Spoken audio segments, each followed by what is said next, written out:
Bonsoir à tous, très heureux de vous retrouver pour une nouvelle semaine d'information locale avec TV78. Nous sommes le lundi 3 décembre, tout de suite les titres de ce 7-8 journal. Sa liste est arrivée en tête de l'élection municipale partielle. Hier, Didier Fischer est le nouveau maire de Coignères. Il succède à Jean-Pierre Sevestre. Un scrutin remporté face à Ali Bousselam. Retour sur cette soirée électorale et réactions à suivre dans cette édition.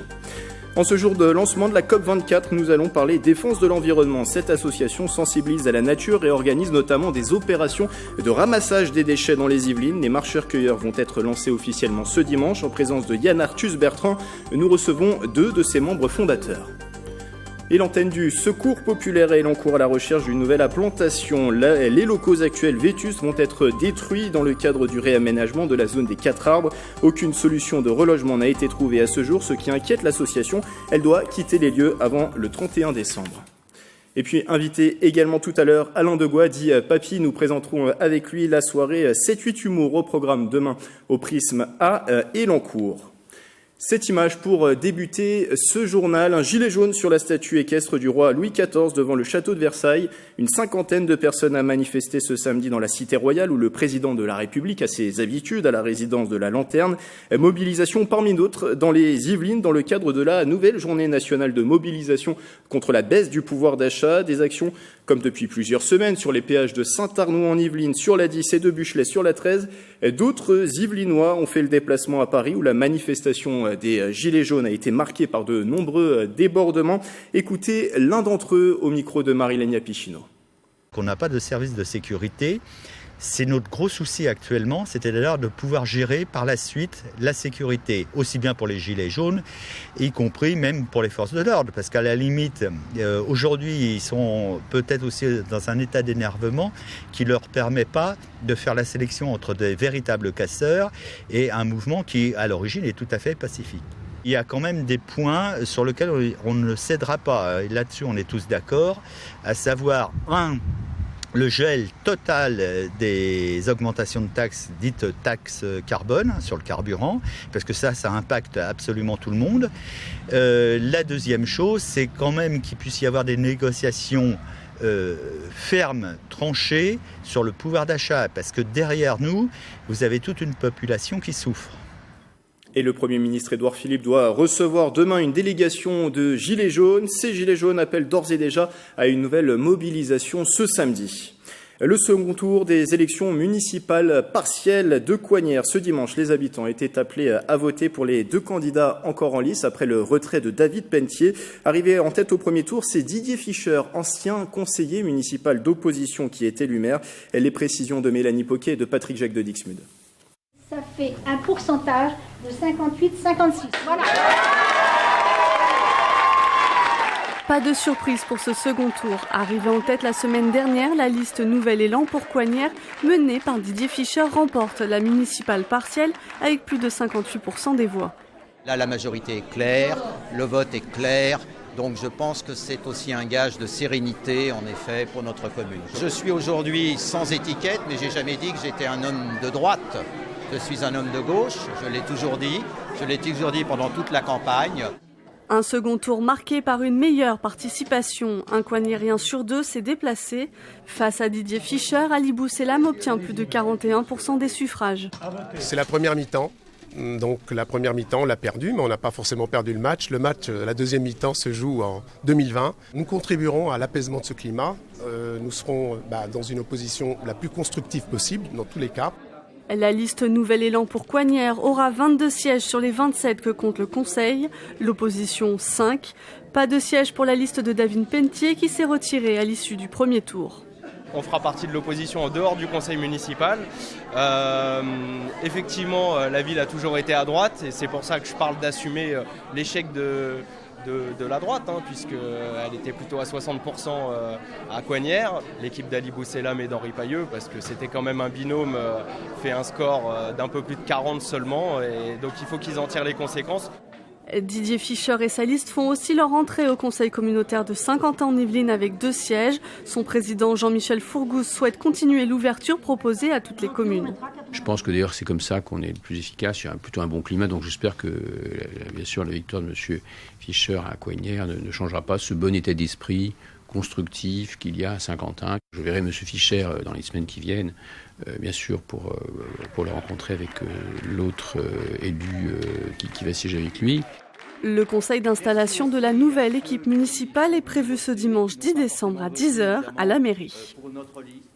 Dans l'actualité, le début demain du procès en appel d'un tueur en série. Francis Saulme comparaîtra aux assises des Yvelines. Il est rejugé pour le meurtre de 2 enfants commis en 1986 à Montigny-les-Metz en Moselle. Déjà condamné pour 9 meurtres, Francis Saulme a toujours nié les faits. Lors de son dernier procès en Moselle, la cour d'assises l'avait condamné à la perpétuité.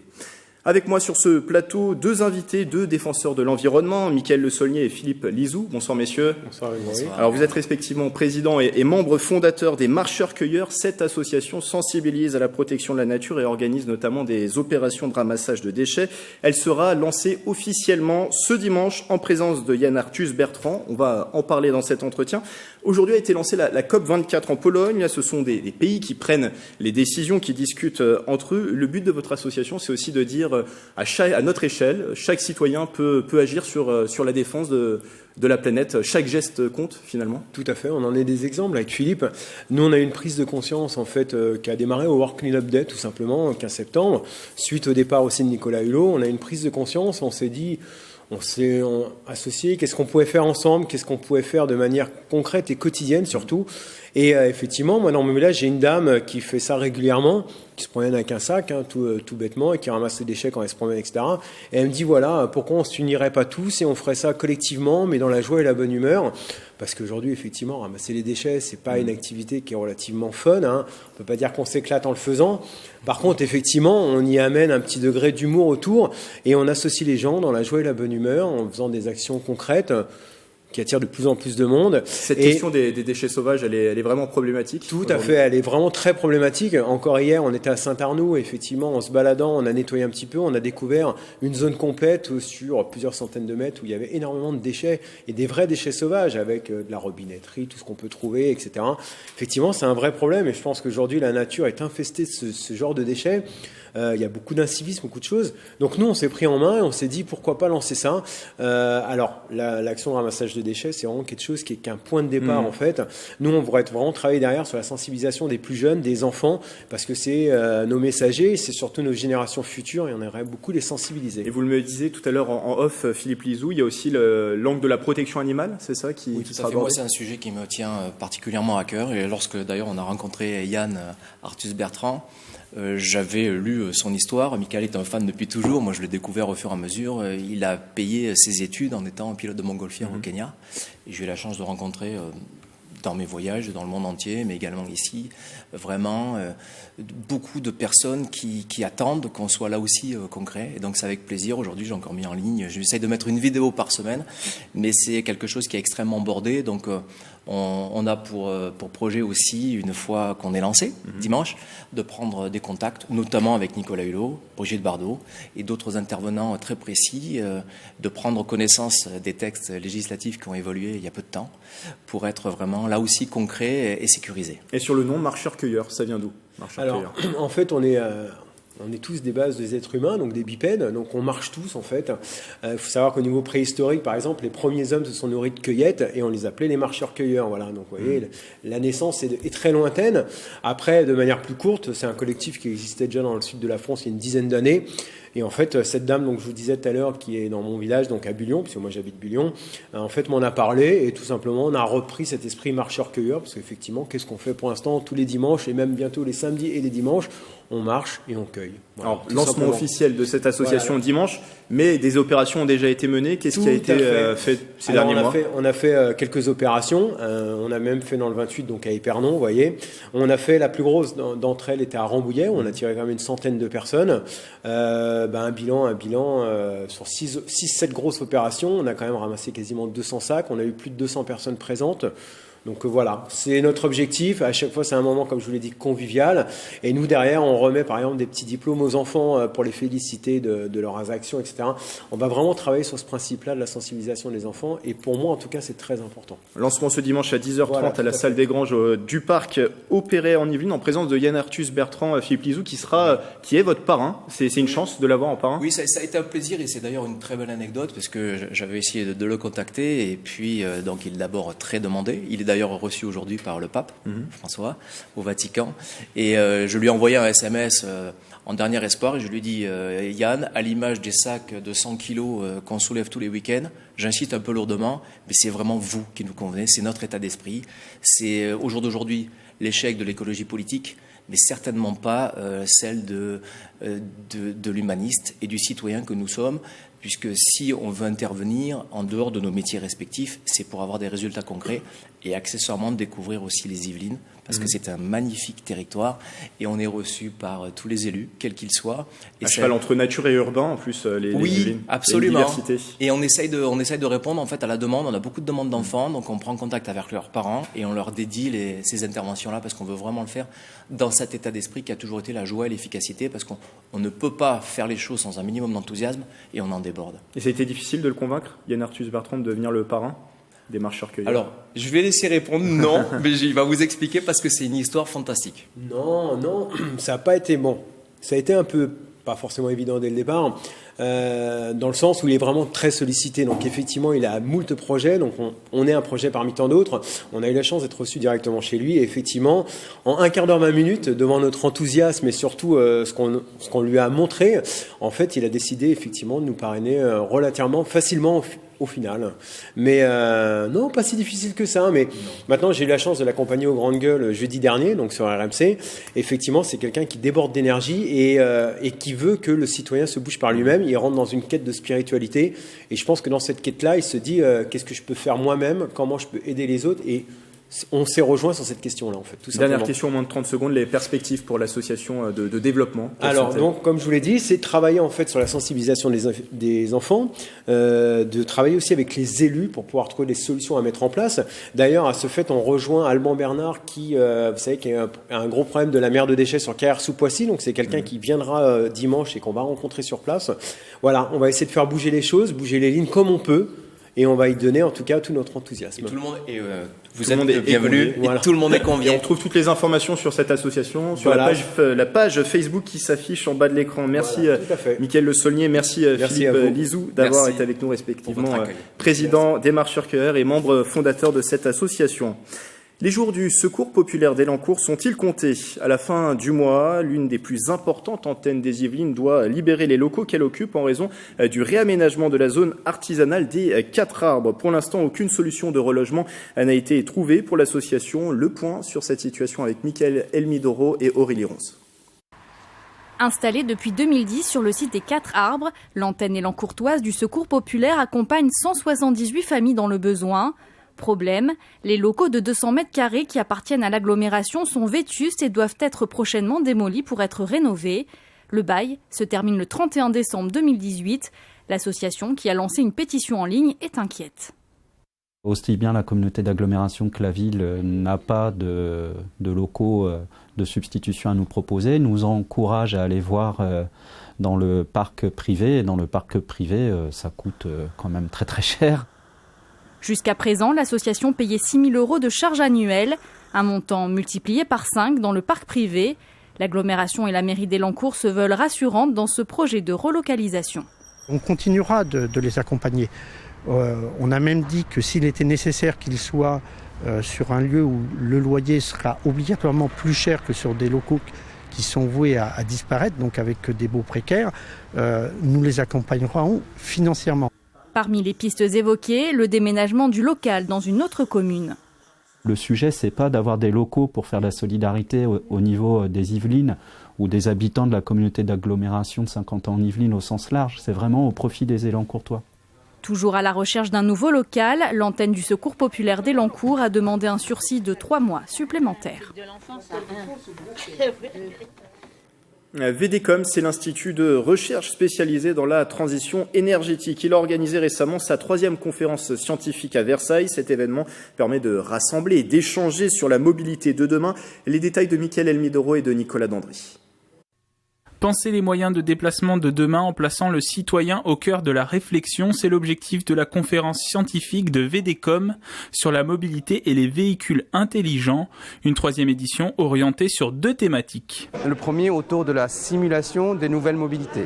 C'est quelque chose aujourd'hui de très important, l'introduction de nouvelles flottes de véhicules autonomes, de navettes autonomes. Qu'est-ce que ça va changer dans le quotidien de monsieur tout le monde en termes de nouvelles solutions de mobilité. La deuxième, elle a concerné le véhicule autonome et son interaction avec son environnement. Le véhicule autonome, ce moyen de transport sans chauffeur, l'axe principal des travaux des 200 chercheurs de VDCOM, un travail collaboratif avec d'autres universitaires et des partenaires industriels. L'objectif de la journée, c'est vraiment de rassembler la communauté sur la mobilité durable, communauté de VDCOM, autour de grands noms, de grands speakers, mais aussi d'une jeunesse pleine d'envie, pleine de recherche de faire bouger des choses. Et on va mixer tout au long de la journée des experts internationaux et nos meilleurs chercheurs au sein de VDCOM.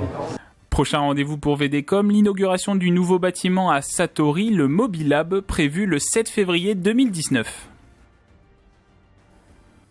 C'est le festival du film documentaire organisé par TV78. Le rideau de la 4e édition de Saint-Quentin s'est refermé hier. Cérémonie de clôture au Ciné 7 à Élancourt. Les différentes récompenses de l'événement dédié cette année à l'espace ont été remises. Le prix TV78 va à l'Odyssée interstellaire de Vincent Amourou et Alex Barry. Le prix des cinémas à Virgile Novarina. Nils Had repart lui avec 2 prix, celui du public et de 3IS pour l'aventure aéronautique des Bleus. Le documentaire suit le HOP, le tour des futurs grands pilotes français. On écoute sa réaction et le bilan de ce festival Saint-Quentin au micro d'Yves Hubstenberger. Je suis très content et très étonné. À vrai dire, je m'y attendais pas trop quand j'ai vu les autres films qui étaient en compétition. Et c'est très particulier d'avoir le prix du public parce que sur les autres films que j'ai faits, en général, c'était soit tout l'un, soit tout l'autre. Donc le public était très partagé. Un grand succès. Le public a été présent au rendez-vous aussi bien pour la soirée de lancement, la soirée Bogdanov, que l'ensemble des plus de 50 événements qui ont été programmés dans le cadre du festival. Beaucoup de fréquentation. Je pense que le thème de l'espace y est également pour beaucoup parce que c'est un thème transgénérationnel, c'est un thème qui donne lieu à des documentaires magnifiques, que ce soit en images, que ce soit en son, et qui en plus projette l'homme vers son futur tout en regardant d'où il vient, donc un thème vraiment passionnant. Un événement à retrouver en diffusion prochainement sur TV78. Le Prisme d'Élancourt accueille sa première soirée 7-8 humour. C'est demain mardi à partir de 20h30. C'est sous la direction artistique de Julie Chaise et de vous, Alain Debois. Bonsoir. Bonsoir. Alors, comédien, metteur en scène, on vous connaît sous le surnom de Papy, forcément. Oui, là, à TV78, vous pouvez pas faire autrement que m'appeler Papy. Voilà, on va vous appeler Papy tout au long de cet entretien. Alors, ça, restons demain, simple. Sur scène, c'est un show unique. Il y aura des humoristes reconnus, mais surtout des jeunes talent. Quel est le principe de cette soirée ? C'est le principe d'un plateau, en fait. C'est cette ouverture qu'a voulu Laurent Mazory, qu'on a vu juste avant, et Virginie Marson, la directrice du Prisme, c'est de créer un plateau d'humour, mais aussi, et non pas faire venir que des gens en vue qui sont... mais de donner la possibilité à des jeunes de pouvoir aussi... exceller et de venir sur un plateau et de venir nous donner à voir, nous faire entendre leur humour, leur talent et leur univers en fait. Donc c'est un plateau, il va y avoir quelques têtes d'affiche et entre eux des jeunes vont venir aussi ou des moins jeunes, hein, c'est pas une histoire d'âge, des jeunes dans l'humour qui vont venir effectivement présenter un sketch 10 minutes autour de ça, voilà. Alors sur ce territoire de Saint-Quentin-en-Yvelines, vous avez connu de nombreuses aventures, celle de la cofondation de Déclic Théâtre dans les années 90. Là, pourquoi se lancer dans cette démarche du 7-8 humour ? Dans le 7-8 humour, c'est aussi de se dire que ce territoire qui a été quand même assez riche en talent, notamment humour, je vais pas rappeler tous ceux que j'ai suivis, hein, mais il y en a un petit nombre. C'était Jamel Debbouze, il y en a bien d'autres. Jamel, Issa Doumbia, Arnaud de Saint-Mère, tous ces gens, Sophia Aram, tous ces gens qui viennent de ce terroir, font que je me suis dit, et c'est pour ça que Virginie est venue me chercher aussi, de dire il y a forcément encore une richesse là qui est pas encore assez exploitée pour moi. Et donc là, il y a une possibilité, une opportunité de pouvoir donner cette possibilité de venir sur un plateau et tout. Et je crois que j'ai hâte de les voir se jouer là, ce soir-là, demain, d'être sur le plateau et puis de s'essayer à cet exercice pas évident qui est l'humour. Alors dans le déroulé, ces jeunes talents avaient jusqu'à la mi-octobre pour candidater et vous envoyer leurs vidéos. Est-ce qu'ils ont été nombreux à le faire ? Il y a eu effectivement, en plus, à dépasser le cadre même de 50 ans en Yvelines, puisque des gens nous envoyaient des vidéos de Toulouse et de, je crois, il y en a un autre de Marseille. Donc, on voit que ça ouvre ce champ-là de possibles. Et le cru est bon de ce premier 7-8 Écoutez, de ces premiers crus, on en a retiré 4 ou 5 et puis moi je pense qu'ils sont bons parce que ils ont cette envie de partager ces traits d'humour qu'ils ont. Donc vous avez hâte.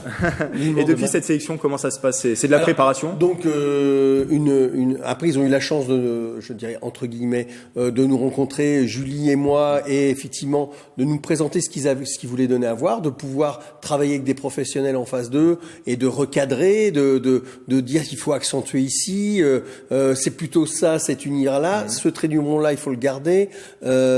Voilà. Et d'être accompagné aussi, parce que c'est pas évident. Parce que c'était des débutants, il y avait un peu tout des personnes qui étaient déjà montées sur scène. Qui ont un peu de métier quand même, qui ont déjà fait des plateaux et qui essayent ou qui sont en écriture de leur spectacle entier. Donc, je vous dis, j'ai vraiment hâte de les voir demain dans ce cadre-là. C'est quoi le programme du coup demain ? Alors demain, on va avoir trois personnes qui ont déjà du métier. Il y a Nadia Rose, il y a Laura Demange, il y a David Azencott, qui sont effectivement nos piliers, on va dire, qui ont du métier, qui sont déjà en vue, qui jouent sur Paris, qui ont leur spectacle. Et ensuite, on a effectivement Mounir, Tamzid, Alexandra, Johanna, qui sont effectivement nos Roland, qui sont nos recrues de ce plateau-là. La chance qu'on a, et comme c'est un partage avec TV Fil, c'est de pouvoir effectivement avoir la possibilité pour eux d'être présentés, de rejouer et de le faire aussi dans des conditions de captation qu'ils n'auront pas ailleurs. Et ce concept, il est amené à se renouveler ? Eh bien oui.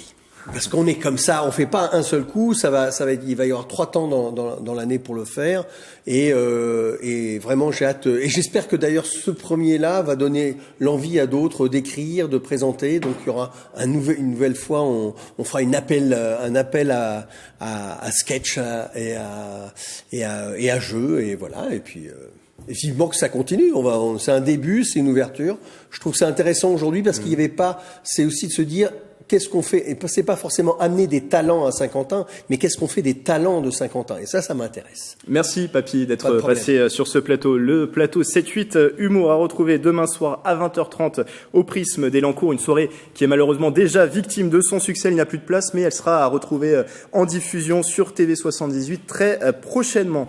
Il nous rejoint en plateau, Michael Elmidoro. Bonsoir. Bonsoir, Grégory. On va parler avec vous, comme chaque lundi, de sport.